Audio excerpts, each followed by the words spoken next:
ఢిల్లీలో నీటి సంక్షోభంపై ఆప్ బీజేపీ మధ్య మాటల యుద్ధం కొనసాగుతోంది. నిర్వహణ లోపాలతోనే ఢిల్లీకి నీటి కష్టాలని కమలం నేతలు విమర్శిస్తున్నారు. బీజేపీ పాలిత రాష్ట్రమైన హర్యానా సరిపడ నీళ్లు ఇవ్వకపోవడంతోనే నీటి సమస్యకు కారణమని ఆప్ చెబుతోంది. నీటి సమస్య తీవ్రమవడంతో పైప్ లైన్ల ద్వారా భద్రత కట్టుదిట్టం చేసింది ప్రభుత్వం. నీటి పైప్లను ధ్వంసం చేస్తే కఠిన చర్యలు తప్పవని హెచ్చరించారు అధికారులు. ఢిల్లీలో నీటి కష్టాలు కొనసాగుతున్నాయి. తాగు కనీస అవసరాలకు నీళ్లు లేక ఇబ్బందులు పడుతున్నారు. ప్రతిరోజు కాలనీకి వచ్చే వాటర్ ట్యాంకర్లపై ఎగబడుతున్నారు. ట్యాంకర్లపైకి ఎక్కి పైపుల సాయంతో నీటిని బిందెలు డ్రమ్ముల్లో పట్టుకుంటున్నారు. మరోవైపు నీటి సంక్షోభంపై అధికార ఆప్ బీజేపీ పార్టీల మధ్య మాటల యుద్ధం నడుస్తోంది.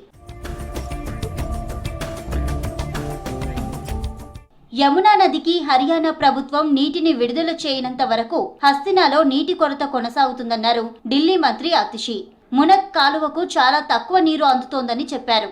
మరోవైపు వజీరాబాద్ బ్యారేజీకి నీళ్లు అందడం లేదని, ప్రస్తుతం డెడ్ స్టోరేజీ ఉందని చెప్పారు. నీటి విషయంలో ఢిల్లీ ప్రజల జీవితం హర్యానా ప్రభుత్వం మీదే ఆధారపడి ఉందన్నారు మంత్రి అతిషి. इतना सा पानी बचा है कि उसमें हमारे सामने चिड़िया उस पानी में खड़ी हैं, वहां पे बीच में से मिट्टी दिखने लग गई है, आइलैंड्स दिखने लग गए हैं। तो जो सारा पानी यहाँ से वजीराबाद वाटर ट्रीटमेंट प्लांट जाता था, चंद्रावल वाटर ट्रीटमेंट प्लांट जाता था, ओखला वाटर ट्रीटमेंट प्लांट जाता था, इन तीनों वाटर ट्रीटमेंट प्लांट्स में पानी के प्रोडक्शन की अब समस्या हो रही है. ఢిల్లీ నీటి సంక్షోభంపై బీజేపీ ఆందోళనలు చేయడంపై మండిపడ్డారు ఆప్ ఎంపీ సంజయ్ సింగ్. దేశ రాజధానిలో నీటి సమస్య బీజేపీ పార్టీ సృష్టించిందేనన్నారు. ఢిల్లీ ప్రజలకు నీరు రావాలని బీజేపీ కోరుకోవడం లేదన్నారు. అందుకే సమస్య పరిష్కారంపై దృష్టి పెట్టకుండా ఆందోళనలు చేస్తుందని ఫైర్ అయ్యారు సంజయ్ సింగ్.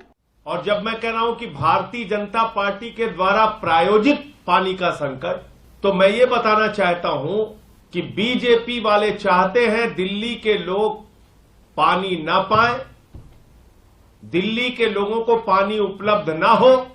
నీటి సంక్షోభం ఎఫెక్టుతో Delhi Jal Board pipeline దగ్గర భద్రతను కట్టుదిట్టం చేశారు పోలీసులు.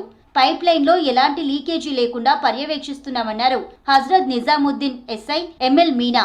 बोर्ड की जो पानी की जो पाइपलाइन जा रही है, इसको हम प्रॉपर पेट्रोलिंग के थ्रू देखते रहते हैं, कोई लीकेज ना कर दे, किसी प्रकार कोई इसमें डिफेक्ट ना आ जाए. तो अभी सर आपने देखा कहीं कुछ ऐसा कुछ? नहीं, अभी ऐसा बराबर हम देखते रहते हैं. अभी ऐसा कुछ नहीं है, अभी सेफ है दोनों लाइन. నీటి సంక్షోభాన్ని నిరసిస్తూ ఆందోళనలు చేపట్టారు బీజేపీ నేతలు. ఢిల్లీలో వాటర్ ట్యాంకర్ మాఫియాను ప్రోత్సహిస్తున్నారని ఆరోపించారు బీజేపీ ఎంపీ భానుశ్రీ స్వరాజ్. కేజ్రీవాల్ అతని పార్టీ లీడర్లు నీటిని బ్లాక్ మార్కెట్లో అమ్ముతున్నారని ఆరోపించారు ఢిల్లీ బీజేపీ అధ్యక్షులు వీరేంద్ర సచ్దేవ్. ఆప్ పాలనలో ఢిల్లీలో నీటి కష్టాలు సాధారణమయ్యాయన్నారు బీజేపీ ఎంపీ ప్రవీణ్ ఖాందేల్వాల్. कहते हैं नियत हो तो नियति भी बदलती है. बहुत विनम्रता से कहूंगी कि केजरीवाल सरकार की नियत ही नहीं है काम करने के लिए, इसलिए दिल्ली की नीति बन गया है प्यासा मरना. एक दशक से केजरीवाल सरकार यहाँ पर सत्ता भोग रही है, लेकिन माननीय मुख्यमंत्री जी और उनकी सरकार ने कुछ नहीं करा है. బీజేపీ ఆందోళనలపై ఆప్ గట్టి కౌంటర్ ఇస్తోంది. కేజ్రీవాల్ సర్కార్ ఫెయిల్యూర్ వల్లే నీటి సంక్షోభం వచ్చిందని బీజేపీ ఆరోపిస్తుంటే ఇబ్బందులున్న టైంలోనూ బీజేపీ రాజకీయాలు చేస్తోందని మండిపడుతున్నారు ఆప్ నేతలు.